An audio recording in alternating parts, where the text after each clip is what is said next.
Dan kami rapat-rapat di balik salib-Mu, biarkan kemuliaan Tuhan yang nyata. Dalam nama Yesus, haleluya, amin. Praise the Lord, puji Tuhan. Hari ini saat teduh ulang tahun yang kedua. Saya jadi ingat waktu tadi awal-awal kita mulai, makanya Anda menunggu juga. Tentunya teknologi itu selalu comes with all the troubles, pasti ada juga masalah teknis dan sebagainya. Jadi ingat nostalgia 2 tahun lalu pertama kali kita adakan saat teduh itu belum ada di YouTube, adanya di Instagram. Lalu tidak terrekod pula karena memang kita nggak menyadari ini akan jadi apa. Hanya mau memberkati, mengajarkan orang untuk berdoa. Orang-orang ribuan keluarga saat teduh mulai dilahirkan hari itu. Ternyata Tuhan itu bekerja dengan dahsyat sekali sampai hari ini. Kita patut bersyukur ya. Nanti setelah doa berkat selesai, jangan off air dulu. Anda jangan sampai meninggalkan tempat karena kita nanti akan sama-sama nyanyi happy birthday kepada keluarga saat teduh. Tapi sekarang mari kita buka firman Tuhan dulu. Saya kasih judul, jangan khawatir, ada Bapa. Ya, jangan khawatir, ada Bapa. Don't worry, ada Bapa di sorga. Sebuah pesan yang sama dari ayat-ayat ini saya khotbahkan di saat teduh bersama yang perdana. Tapi nggak ada rekodnya hari ini. Karena itu saya khotbahkan dari ayat-ayat yang sama lagi. Kalau Anda tidak ada di sana waktu saat teduh bersama dilahirkan. Ini adalah pesan 2 tahun yang lalu tapi dengan pewahyuan yang fresh untuk hidup kita hari ini.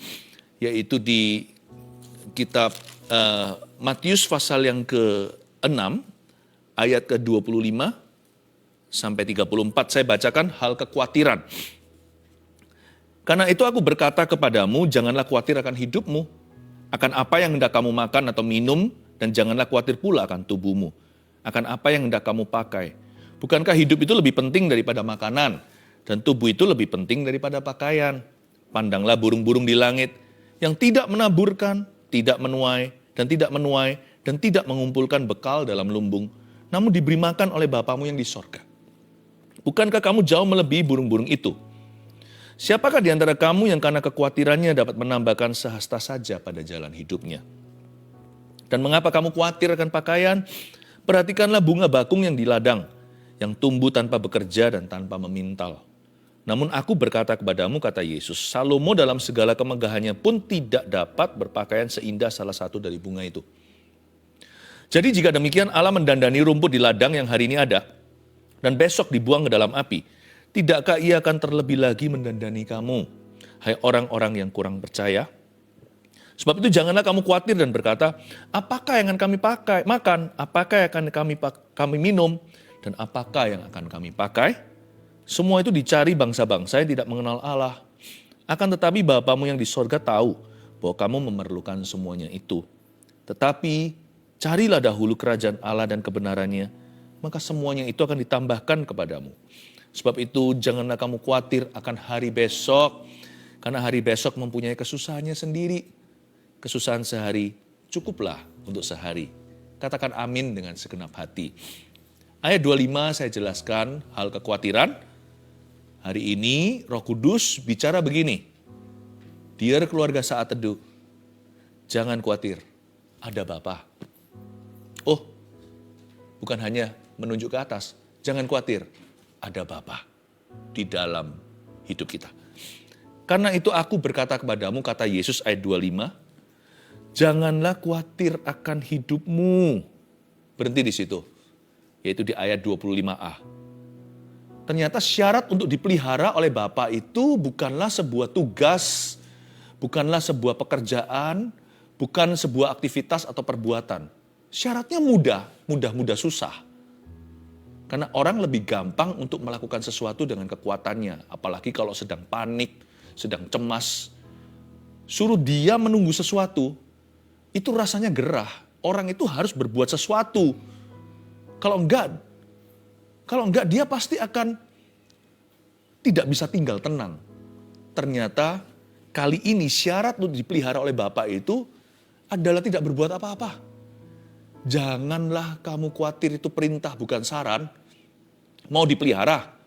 Mau dipelihara seperti burung di udara. Mau dipelihara, mau didandani seperti bunga di ladang. Alkitab mengatakan dengan jelas, Yesus mengajarkan begini, kalau kamu mau dipelihara, janganlah khawatir akan hidupmu. Wah, perintah itu kan biasanya untuk berbuat sesuatu. Ini sebuah perintah untuk tidak berbuat apa-apa. Disuruh tinggal diam dan tenang dan ketahuilah bahwa Dia adalah Allah. Disuruh tidak boleh khawatir karena ada Bapa. Kali ini iman adalah berdiri, tidak melangkah.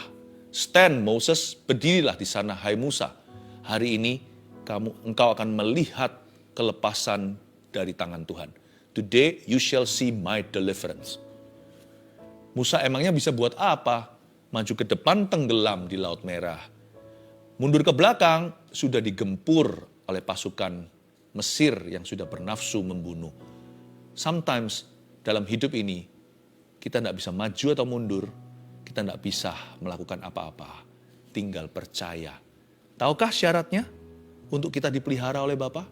Janganlah kamu khawatir, sebuah perintah yang tidak berakhir pada aktivitas, tapi sebuah perintah yang berujung pada iman yang teguh pada Tuhan.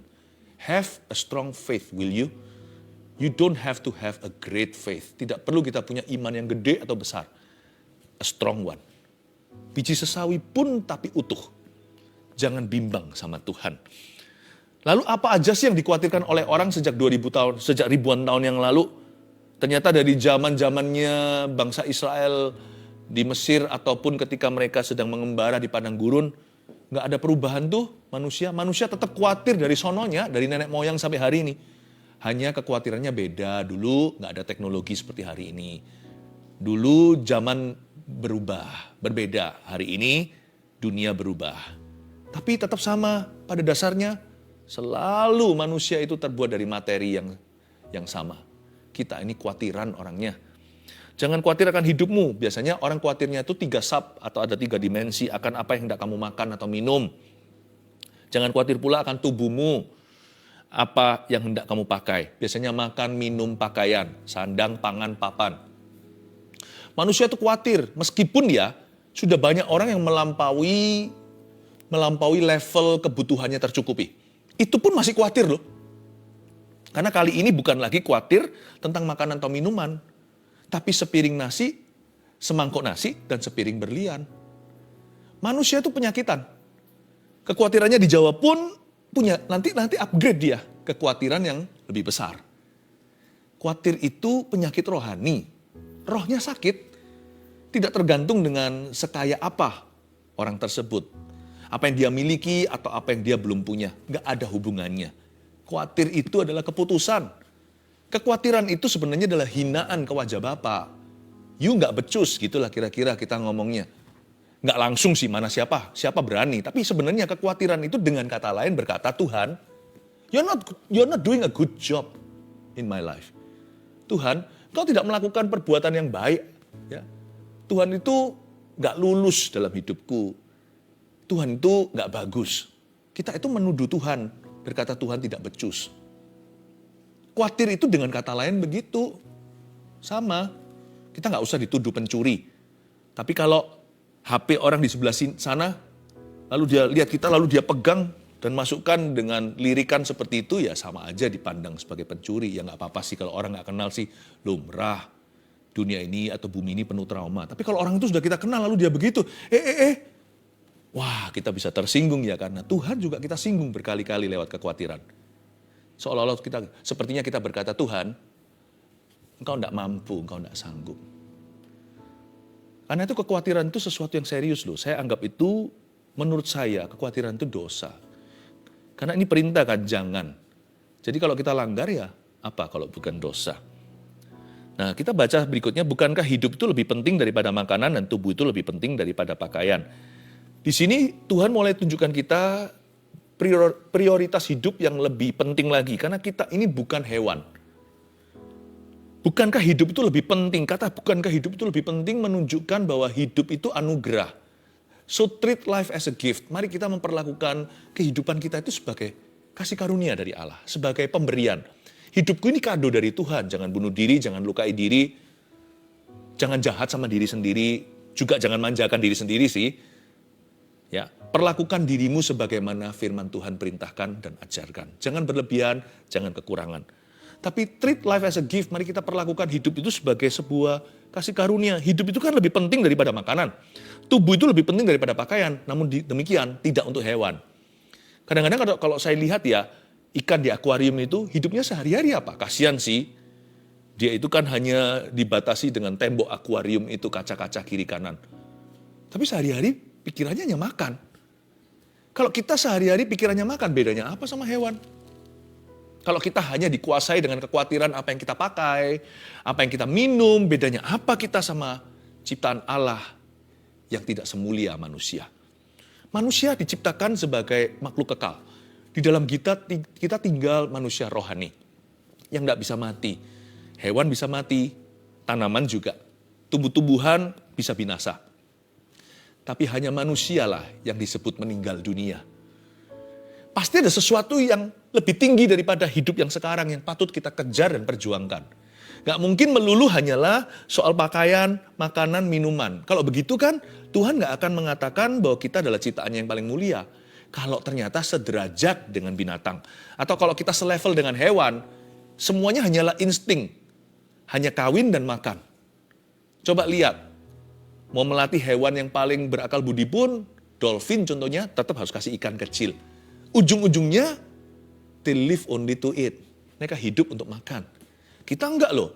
To live is Christ. Kita ini hidup untuk Kristus. Makan untuk hidup ya.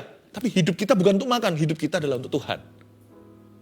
Berarti ada sesuatu dong. Pasti ada sesuatu yang lebih daripada sekedar makanan, minuman, dan juga pakaian. Bahkan semangkuk nasi, sepiring berlian. Pasti ada lebih dari itu. Bedanya kalau hewan itu primitif. Kalau manusia itu sepiring berlian tadi sophisticated, kita lebih kompleks. Tapi kalau ujungnya hanyalah untuk gratifikasi atau untuk memuaskan diri sendiri, bedanya apa kita sama ciptaan Allah yang lebih rendah? Ayat 26, pandanglah burung-burung di langit yang tidak menaburkan, tidak menuai, dan tidak mengumpulkan bekal dalam lumbung, namun diberi makan oleh Bapamu di sorga. Bukankah kamu jauh melebihi burung-burung itu? Baik, mari kita bicara soal burung-burung yang dimaksud di ayat 26. Betul sih, burung-burung itu memang tidak menabur dan tidak menuai. Tidak mengumpulkan. Tapi bukan berarti bahwa burung-burung itu nggak bekerja. Nah, kita masuk ke fase berikutnya. Jangan khawatir itu nomor satu. Itu harus settle dulu di hati kita. Nah, setelah kita tenang di dalam hati kita, bekerja pun menjadi berkat. Dengan segala tantangan, rintangan, pusingnya, pekerjaan itu sukacita loh. Kerja itu bukan kutukan. Kerja itu sudah ada di Taman Eden sebelum Adam dan Hawa jatuh dalam dosa. Cuman bedanya setelah mereka jatuh, mereka kehilangan tujuan Allah. Sama seperti kita kerja untuk apa? Kalau ditanya beneran kita nggak tahu. Kita nggak ngerti.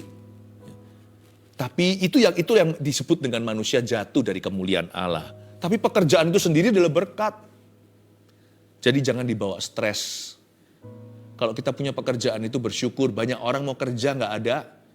Banyak orang kehilangan pekerjaannya alias di PHK. Kalau kita masih punya pekerjaan, if you don't do what you love, then learn to love what you do. Kalau kita tidak bisa suka dengan apa yang kita kerjakan, terpaksa nih demi dapat gaji atau untuk menyambung kehidupan, then belajarlah untuk mencintai pekerjaanmu. Asal itu halal dan benar, asal itu baik dan tidak melanggar hukum di negara, cintailah pekerjaan Anda. Pandanglah burung di langit, bahkan juga Alkitab mengatakan, nambahkan Tuhan Yesus ajarkan bukan hanya burung saja ilustrasinya, tapi juga bunga di padang tidak memintal, tapi dikasih Tuhan pakaian. Salomo aja nggak sebagus itu jubahnya. Coba kita renungkan. Yang dimaksudkan do not worry bukan berarti, oke, kita doa saja, nggak berbuat apa-apa. Bekerjalah. Kalau nggak kerja jangan makan. Tapi bekerja itu adalah aktivitas fisiknya. Hatinya harus rest di Tuhan. Hatinya itu harus bisa beristirahat di dalam janji-janjinya. Jangan khawatir.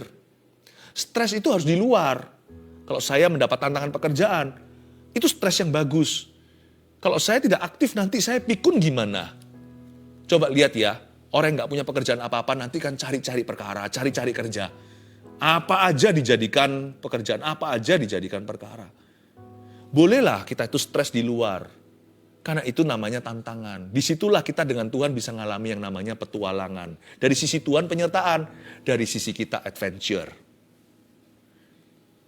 Namun demikian, stres itu nggak boleh masuk di hati. Di hati bukan stres tapi rest. Di hati itu tenang. We work hard on the outside. We rest easy on the inside. Kita bekerja keras di luar sana. Di luar, maksudnya di tubuh kita. Pikiran juga. Tapi di hati kita itu istirahat dalam janji-janjinya. Karena kita tahu kita itu punya Bapa seperti apa. Itulah freedom di dalam hati kita. Kita baca ayat 27, siapakah di antara kamu yang karena kekhawatirannya dapat menambahkan sehasta saja pada jalan hidupnya? Ini pertanyaan ini harus dijawab. Jawab sesungguhnya, khawatir itu untungnya apa sih? Biasanya orang itu khawatir akan hal-hal yang di luar kontrolnya. Itulah nature atau hakikat khawatir. Kalau itu sesuatu di dalam kontrolnya, biasanya orang yang tanggung jawab langsung akan berbuat sesuatu. Khawatir itu tidak perlu, karena dia itu selalu mengkhawatirkan sesuatu yang dia nggak bisa apa-apa terhadapnya, atau sesuatu yang di luar kendalinya. Makanya itu kekhawatiran itu disebut sebagai dosa sia-sia. Kekhawatiran itu bukanlah dosa terbesar, dosa perzinahan, pembunuhan itu mengerikan. Tapi sadarkah Anda, the most useless sin, dosa yang paling useless, paling nggak berguna, mau tahu? Dosa yang paling melumpuhkan orang dari dalam, belum apa-apa sudah KO. KO-nya itu loh, knock out, atau dia itu kalah sebelum mencoba.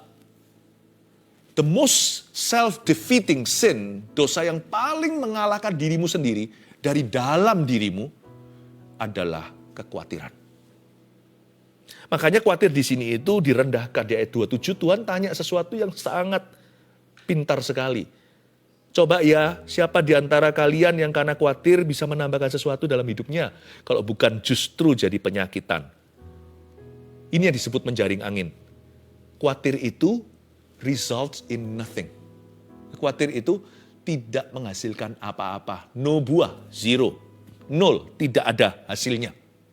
Kalau kita mau main tenis dan skornya kosong, khawatirlah. Kalau kita mau main sepak bola tidak pernah gol, nggak bisa menggiring bola itu ke arah gawang lawan, ya khawatir itu. Khawatir itu nggak ke arah mana-mana. Dan mengapa kamu khawatir akan pakaian? Ayat 28, perhatikanlah bunga bakung di ladang yang tumbuh tanpa bekerja dan tanpa memintal. Namun aku berkata kepadamu, Salomo dalam segala kemegahannya pun tidak berpakaian seindah salah satu dari bunga itu. Ini Tuhan bukan membanggakan baju atau fashionnya. Tuhan lagi memberitahu, Tuhan itu nggak buta. Bapak kita itu ngerti prioritas Bapak kita, Allah pencipta semesta alam itu tahu membedakan mana orang, mana hewan. Dan Tuhan itu mengerti apa yang kita butuhkan. Ayat 30, jadi jika demikian Allah mendandani rumput di ladang yang hari ini ada dan besok dibuang dalam api. Ini prioritasnya dia. Inilah yang disebut God's priority. Tidakkah ia akan terlebih lagi mendandani kamu, hai orang yang kurang percaya? Kalau kita belajar to treat life as a gift atau memperlakukan hidup sebagai kasih karunia, maka kita juga belajar untuk menjadi orang yang generous atau yang murah hati. Orang yang kaya dalam syukur. Orang yang murah hati sama orang lain, jangan pelit cinta, pelit waktu, pelit bantu. Bahkan pelit harta. Janganlah. Kalau kita punya kesempatan berbuat baik, itu adalah kesempatan emas loh. Emas itu mahal. Apa yang sama mahalnya dengan emas? Kesempatan emas. Apa yang tidak bisa dibeli sama emas? Kesempatan emas. Kalau orang yang kita kasih, yang tidak pernah kita cintai, kita abaikan terus tiba-tiba mati, dan nih orang lain. Dan juga jangan pelit, ada orang yang suka menyiksa dirinya sendiri. Pokoknya dia mau lebih kaya, karena dia khawatir, dia kira nanti lumbungnya kalau penuh, lumbungnya banyak, dia lebih terjamin hidupnya. Lalu dia kumpulkan semua. Makan pun selalu makan yang instan. Tidak mau yang bergizi. Kenapa? Dia kumpulkan tuh apa juga nggak ngerti. Tentu hidup harus punya prioritas. Hidup itu ada budgetingnya lah ceritanya kalau soal finansil. Kan janganlah kita itu pelit juga terhadap diri sendiri. Foya-foya juga bukan jalan Tuhan. Mari bijaksana. Ada orang tertentu yang suka menyiksa diri demi kaya. Itu juga percuma. Itu berarti bentuk kekhawatiran juga. Itu bentuk kekhawatiran. Mungkin karena orang itu mengingini sesuatu dia belum miliki. Lalu dia siksa diri. Janganlah begitu. Jadi orang itu, mari kita yang balance di dalam mengikut Tuhan. Mari kita belajar untuk bisa punya prioritas dulu. Nanti kita akan diajari di bawah-bawah prioritasnya apa, oke? Kita lanjut ayat 31, sebab itu janganlah kamu khawatir dan berkata, apakah yang akan kami makan? Apakah yang akan kami minum? Apakah yang akan kami pakai? Semua itu dicari bangsa-bangsa yang tidak mengenal Allah. Akan tetapi Bapamu yang di sorga tahu bahwa kamu memerlukan semuanya itu. Semua itu dicari bangsa-bangsa yang tidak mengenal Allah. Begitulah hidup yang di luar Tuhan, selalu ujungnya makan, minum, pakaian. Benar. Paling-paling yang paling mulia di antara orang-orang yang di luar Kristus adalah charity atau amal sosial. Ya. Itu pun amal sosial juga hanyalah untuk menambal sesuatu yang fisik, tidak bisa menyelamatkan jiwa orang. Keluarga saat teduh yang saya kasih, janganlah kita hidup seperti bangsa yang tidak mengenal Allah. Semua itu dicari oleh mereka. Hiduplah dalam dimensi kerajaan Allah, ayat 33. Tetapi carilah dahulu kerajaan Allah, dan kebenarannya, maka semuanya itu akan ditambahkan kepadamu. Tunggu dulu, Pastor Philip. Carilah dahulu kerajaan Allah itu dan kebenarannya, baru semua ditambahkan kepada saya. Ini justru ayat yang selalu membuat saya tertuduh. Kalau saya ngelembur di kerja, aduh duniawi aku ini. Nanti kalau saya mainan sama keluarga saya, terlalu lama sama mereka, saya merasa, kok keluarga jadi berhala ya? Kok saya gak masuk ke ruang doa saya dan sembahyang? Seolah-olah sepertinya Tuhan itu selalu jadi musuh apapun yang kucintai di hidup ini. Dengan ayat ini, carilah dahulu, kayaknya Tuhan itu cemburu. Dikit-dikit, ayo, kenapa gak sama aku? Nanti kalau ada orang yang belajar untuk ujian, waktu saat teduh, isinya adalah sorry melulu. Sorry ya Tuhan, aku belajar terus dan sebagainya. Aku melupakan bersekutu denganmu. Salah tafsir, Tuhan itu tidak jadi oposisimu. Segala sesuatu yang Anda bisa lakukan, bahkan usahakan hari ini, apalagi berkat-berkat yang sudah tidak bisa disangkali, itu semua datangnya dari Tuhan, dari Bapa yang kekal. Ini bukan ayat yang menjadikan segala sesuatu dalam hidupmu itu adalah saingan bagi Tuhan. Atau Tuhan selalu menjadi saingan semua yang Anda sukai dan nikmati. No. Ini ayat justru ajarkan pada kita. Kalau kita itu kerja lembur, do it for the Lord. Carilah dahulu kerajaan sorga dan kebenarannya itu berarti bahwa Yesus dan kebenarannya kemana-mana di hidupmu. Ke sekolah, ngelembur kerja. Tahukah Anda kalau Anda bekerja dengan baik dan pekerjaanmu berhasil, itu untuk kemuliaan Tuhan. Tahukah Anda kalau Anda sedang meeting terus, dan kalau memang itu perlu, bukan cari aktivitas semata-mata, tapi sebagai bentuk untuk menanggulangi masalah yang ada di kantor dan sebagainya, itu kan memang jadi peran tanggung jawab Anda. Bukannya justru Tuhan dipermalukan kalau Anda membolos kerja. Itu yang dimaksudkan. Kalau kita memang harus sungguh-sungguh investasi waktu demi supaya pekerjaan kita itu berhasil.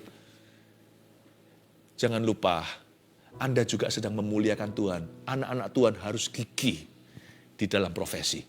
Nanti orang bilang apa? Orang dunia ngomong begini, Kristen tapi malas. Jikalau Anda dengan keluarga Anda, ingatlah siapa yang memberimu istri. Bukankah Alkitab berkata, harta warisan rumah itu bisa dari papa mama. Tapi istri yang takut akan Tuhan itu datang dari Tuhan. Demikian pula suami, apalagi cari laki-laki yang sungguh-sungguh cinta Tuhan. Itu adalah berkat atau aset yang tak terhingga. Punya anak, bukankah masing-masing itu anak panah? Yang Tuhan luncurkan, ditaruh di tabungmu. Supaya suatu hari melejit dari didikan keluarga Anda. Bukankah itu semua Tuhan titipkan? Masa Tuhan suruh setelah kasih anak lalu mereka dibuat kelaparan perhatian? Enggak lah. Kalau saya sedang berdoa gitu, anak saya waktu masih kecil belum tahu diri, masuk, daddy, saya nggak tolak, dalam nama Yesus kamu pergi, kamu berhala, saya nggak begitu, saya rangkul dia. Enaknya di sini loh, anak saya nggak ngerti waktu itu, Sekalipun sekarang pun sudah ngerti pun kalau mereka masuk ada perlu, saya lapang dada, saya buka lengan dan tangan. Kenapa? Kalau mereka masuk itu, mereka bukan hanya datang ke saya. Ada Tuhan, ada Bapa di hidupku. Yang ngerangkul mereka begini itu, bukan hanya saya Bapaknya di bumi, tapi Bapa mereka yang di sorga merangkul kami. Life becomes complete. Kalau kita bawa Tuhan kemana-mana, dan kita bawa firman. Firman itu gak berhenti di tembok gereja atau di pintu keluar. Lalu keluar kita jadi orang yang beda.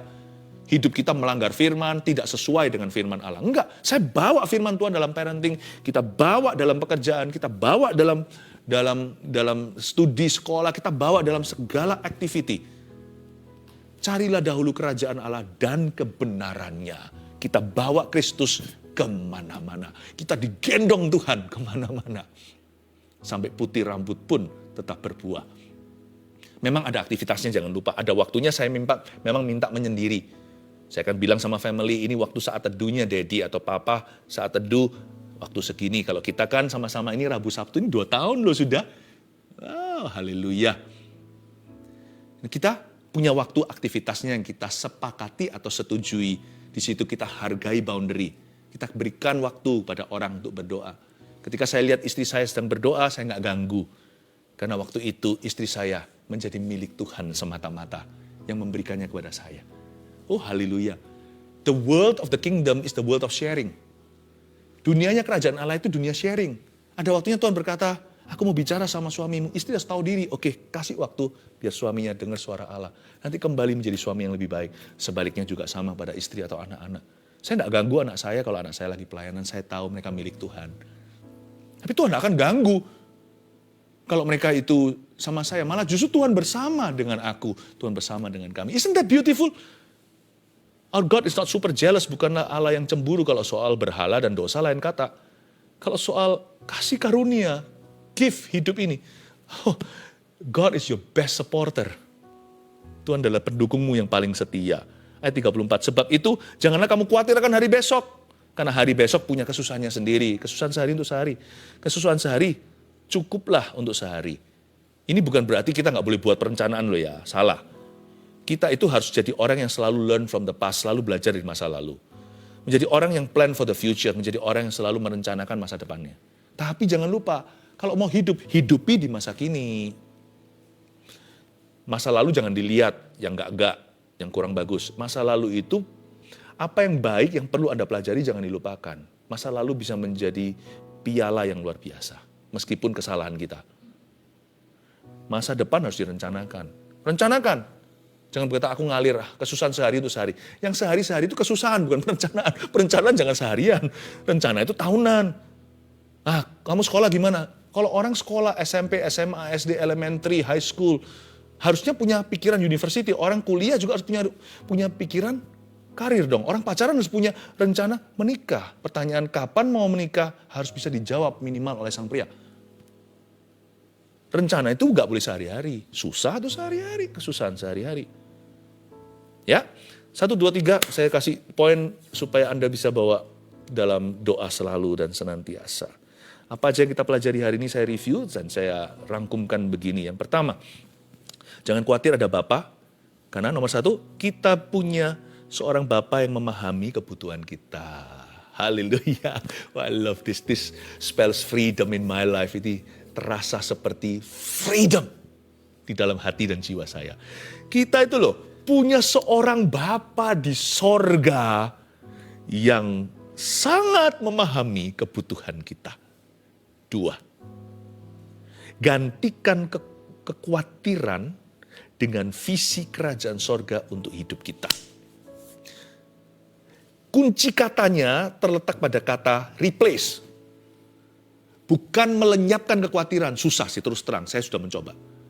Gantikan, bukan disingkirkan, nggak bisa disingkirkan. Kalau saya nganggur, saya pasti akan khawatir. Kalau saya fokus pada diri sendiri, saya pasti akan khawatir. Mau tahu kenapa saya nggak bisa khawatir? Oke, contohnya Rabu Sabtu malam gini, saya nggak bisa khawatir tentang hidup saya melulu. Karena saya memikirkan keluarga saat teduh. Dengan kita mengisinya dengan sesuatu yang dari Tuhan atau sesuatu yang sifatnya bukan diri kita. Sesuatu yang jelas-jelas adalah bernilai kekal dan demi kerajaan sorga untuk Tuhan dan untuk orang lain. Cinta jiwa-jiwa, saya telah menggantikan ruang khawatir di hidup saya itu. Sebagian besar sahamnya sudah beda shareholdernya. Dulu saya khawatir tentang diriku. Udah habis kekhawatiran saya terjawab pun masih khawatir yang ekstra lagi. Kalau nggak ada yang bisa dikhawatirkan, saya masih bisa mengkhawatirkan kekhawatiran. Saya khawatir nanti kalau saya khawatir gimana? Dasar orang memang kalau sudah khawatiran ya kan? Saya gantikan itu. Saya nggak nganggur. Saya ganti dengan apa? Saya ingin sekali bersama dengan gereja Mawar Sharon tercinta.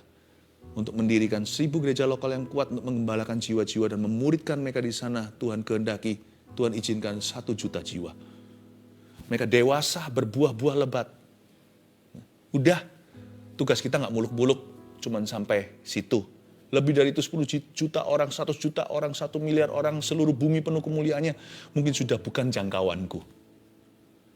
Itu saja membuat seumur hidup saya penuh, sibuk. Gak ada ruang nganggur. Gantikan kekhawatiran kita dengan visi kerajaan sorga untuk hidup kita. Apa visimu? 3. Ya. Tadi yang saya sudah jelaskan, tinggal tuliskan aja kalimat hikmatnya. Rencanakan masa depan. Namun hidupi masa kini. Lihat tuh orang di kanan kirinya. Anaknya kalau masih kecil beranjak dewasa. Dia gak selamanya kecil loh ya. Nikmati. Orang tuanya masih ada. Nikmati. Gak selamanya mereka bersama dengan kita. Usahakan. You live today. Live to the fullest. Jesus loves you so much. Akhir kata. Don't worry. Ada Bapa. Bukan don't worry, be happy. Jangan khawatir, ada Bapa. Kalau Anda berada bersama dengan orang lain, Anda mendengarkan saat teduh ini, Anda bisa katakan pada kiri kanannya, jangan khawatir ya, ada Bapa. Kalau Anda sendirian, katakan pada diri sendiri seperti ini, tepuk dadanya dan berkata elus-elus di sini, jangan khawatir ya, ada Bapa. Haleluya, come on.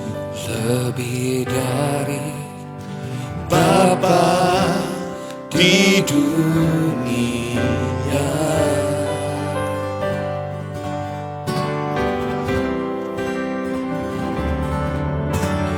Kau menjaga hidupku